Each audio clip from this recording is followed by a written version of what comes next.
Məsumlardan da hədis var ki, 3 şey insanı həlak edər, məhv eləyər. Onlardan biri hədisdə buyururlar, itaət olunan xəsislikdir. Yəni, insan bir ömür yaşaya, xəsislik eləyə, bir bəndənin hoyuna çatmaya, ona bir, belə deyim, xeyri faydası toxunmaya, Allah yolunda bir iş görməyə, əlindəki imkanlarını xəsislik eləyə, heç kimi xərcləməyə.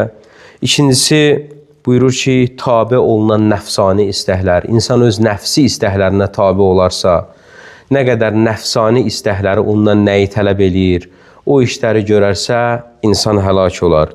Üçüncüsü isə insanın özünü bəyənməsidir, təkəbbürlükdür.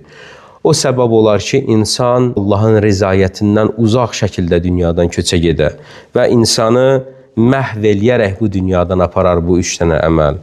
İnsanı Allahdan ən uzaq məsafəyə salan, uzaqlaşdıran əməl təkəbbürlükdür. İnsanın içində olan kibridir. İnsan təkəbbürlü ola-ola Allaha yaxınlaşa bilməz. Ona görə Həzrət Rəsulullah buyurur ki, qəlbində zərrə qədər təkəbbürü olan adam cənnətə daxil ola bilməz.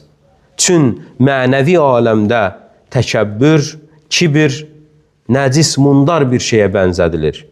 Cənnət-i əla da pak olduğu üçün, təmiz bir yer olduğu üçün orada nəcis şey barına bilməz. Nəcis şey oraya daxil ola bilməz.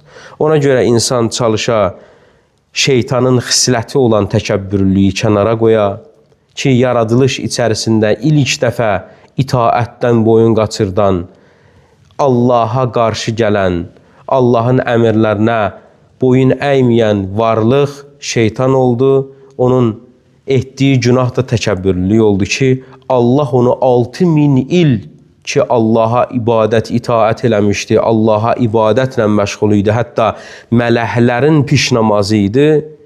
6000 il bu əməlləri yerinə yetirməyinə baxmayaraq, o təkəbbürlülüyü, mənəmçiliyi səbəb oldu ki, Allahın qatından lənətlənərək qovulsun. Allah bizləri dünya və axirətdə Quran və Əhl-i Beytdən ayrı salmasın inşallah. Vəssalamu aleykum və rəhmətullah və bərəkatuhu.